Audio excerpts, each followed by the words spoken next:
Yeah, thanks. Hi, everyone. I'm Brandy, and I'm the lead for the retention reset track here at the C List. Over our next 10-ish minutes together, I want to give you some genuinely useful stuff that will be helpful for you, whether you end up working with me ever or not. Because no, who knows? And that's what retention and performance problems actually look like inside organizations, why they persist, what they cost, and something you can do about it before Q3. All right. Sound good? Let's go. Okay. Here's the real problem. Retention and performance problems rarely arrive with a big warning.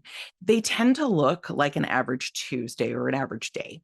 It looks like your top performer getting a little bit quieter, maybe a little less involved in meetings. They're still delivering, but not as much as you're used to, right? There's just that little slide and slip, and maybe they're not leaning in or volunteering for stuff as much as they used to.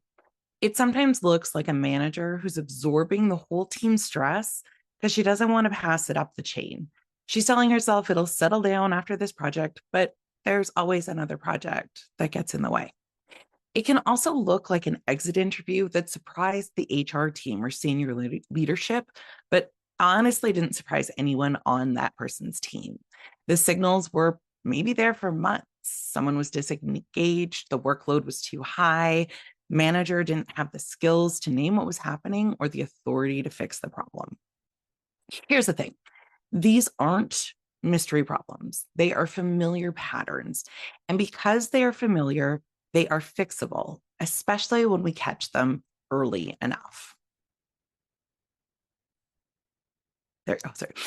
So here's what I want every leader in this room to walk away with today. These signals tend to show up weeks and months before anyone hands in their notice. But the question is whether or not someone's looking for them. So we see things like, and just to be clear, these are not like an exhaustive checklist, and you won't necessarily see each one of them, but these can be some warning signals for you. So we might see a drop in contribution. A person who used to bring ideas to every meeting isn't speaking up as much. They're still delivering on their work, but they're not as invested in improvement. You might also see a slip in output quality. It's not a bad week, but a pattern of it. Absenteeism might be creeping up amongst individuals or perhaps within departments. And this can be especially obvious right after crunch periods or a leadership change. You might also see disconnection from the team. That could look like shorter responses, skipping things that used to matter to them, just being less engaged in the break room or in the hallways or on team meetings. We can also see these two that leaders tend to miss the most. One is managers absorbing pressure without naming it, and teams that have stopped pushing back on workload because when they've tried, it's fallen on deaf ears and nothing has changed. These aren't soft signals. They're measurable, observable, and actionable, but only if you're trained to see them and empowered to name them. Most organizations and most leaders aren't, and that's the root of the problem. I've worked with a lot of organizations on this, and I want to be really clear. The problem is almost never that the leaders don't care. Often they care a lot. It's just that they don't have the tools to solve the problem or they don't know where to start. So these are three patterns that show up over and over that contribute to that lack of tools. One is no shared language for what's happening. Leaders can see the symptoms, but they can't agree on the cause. Is it burnout, a culture problem, a management gap, a communication gap? Without a common framework, everyone's diagnosing a little bit differently, intervening a little differently, and nothing really sticks. We also often see managers promoted for performance, not people or leadership skills. This happens across sector. It is so common. For example, your best engineer becomes your engineering manager. Your top sales rep becomes the sales manager. Someone who's excellent on the manufacturing line becomes a supervisor. They're good at the job. That's why they get promoted. But no one teaches them how to read a struggling team member, how to have a stay conversation before somebody's already decided to leave, or how to escalate a concern without it necessarily becoming a formal HR event. And let's be clear, sometimes it needs to be, but sometimes it doesn't. We also end up with generic solutions for specific problems. We end up trying to fix a problem by treating the symptom or providing coping strategies. So, for example, your EAP program, really important to have, but it's not going to fix a workload problem. A pizza party, fun chance for connection, but it's not going to fix a breakdown in trust. And when organizations reach for the wrong tools, we spend some money, we signal that we're trying, but nothing changes. And in the end, that erodes trust much faster than doing nothing. And this is why retention problems persist, even in organizations with the best intention. The intention is there, but the precision and the tackling of the right problem isn't. I also want to be really clear that these problems carry a real cost. I hear leaders say a lot, now's not the time to deal with it. It's not our focus. We just got to get through this work. We got to get this work done. We got to do this thing, got to do this thing. And I get it, right? There's a lot on your plate. And I also want to be clear that waiting carries its own price tag. Replacing a mid-level employee costs between 50 and 200% of their annual salary. That, my friends, is not just your recruiting fee. It also includes the productivity gap while the role is open, your onboarding time getting your new person up to speed and where the other person was at before, and the work that everyone else is absorbing in the meantime, plus the cost of the institutional knowledge that walked out the door when that employee left. An average new hire takes 6 months to reach full productivity. That means you've got 6 months of that gap on top of whatever capacity problem created and contributed to the exit in the first place.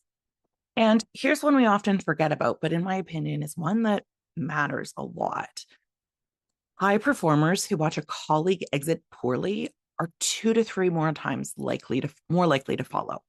Not because they were planning to leave, but because they saw something that told them how this organization treats people under pressure. They saw what happened to their colleague and they have options. So they started considering whether or not staying in your organization is the best choice for them. These are the folks that leave before you're ready and cause the most disruption when they go. Attrition isn't just a headcount problem. It's a performance problem, a momentum problem, and a leadership credibility problem all at once. The cost of waiting isn't neutral, and every month that it sits unaddressed, that gap widens. So I want to share with you 3 moves, including one you can make this week, which is your bonus 4th move. The fix isn't a massive HR transformation. Honestly, it's small shifts, and most organizations need these 3 things. First, diagnose before you act. Workload pressure requires a different response than manager capability gaps, which is different than a breakdown in trust and psychological safety. A mismatched intervention not only wastes money, it further erodes trust and wastes time, making this much worse. So we want to start with the right diagnosis. Equipping your managers is the second. Retention lives at the team level. Managers need specific skills, like how to have a stay conversation, how to read signs of burnout and overwhelm and workload fatigue, how to raise a concern with the staff without turning it into a crisis or making it worse, and how to connect their team to the resources that your organization already has. Third step, we want to build a 30, 60, 90-day and beyond plan, right? We're not just throwing spaghetti at the wall and hoping to see what sticks, or throwing pizza parties at the staff and hoping it works. We want to have targeted interventions that have people who own it, timelines for when we're expecting things to get done, and a way to measure whether or not it's working and moving the needle for your team. This isn't a wellness announcement. It's a plan that your team can see and hold you to, that they can see how it's doing. And your first move, the bonus one, I really encourage you to do this week. If you take home one thing from my briefing today, it's this. You don't need approval for this. Just think of one person on your team who's been quietest lately. The one who used to be active, involved, and who's kind of gone a little quiet lately, or maybe just the way they're showing up at work has changed. It's not quite the same as it used to be. Or maybe think about the person whose exit would genuinely be a big problem, who's got really big shoes to fill. I bet you can think of their name right now. Let me give you a moment. Think about who that would be. Who's the person who's either gone quiet or who's going to have that really big impact if they leave? Once you know who it is, I encourage you to book 20 minutes with them this week. Ask them one question. What would need to change in our workplace for it to feel sustainable for you? Also ask, what are some supports that you need to feel like you're able to do your job to your best of your ability? And then I want you to just listen. You're not there to fix the problem. You're not there to defend what's going on or argue whether or not this is a doable change. You're here to listen. And when they tell you what they need, say thank you. That conversation is where the retention work actually starts. And it is the fastest way to find out which lever to pull. Once you have that answer, the clarity call is your next step. And Alex shared the link for that in the chat. That's where we will figure out what you can do to move forward on that one.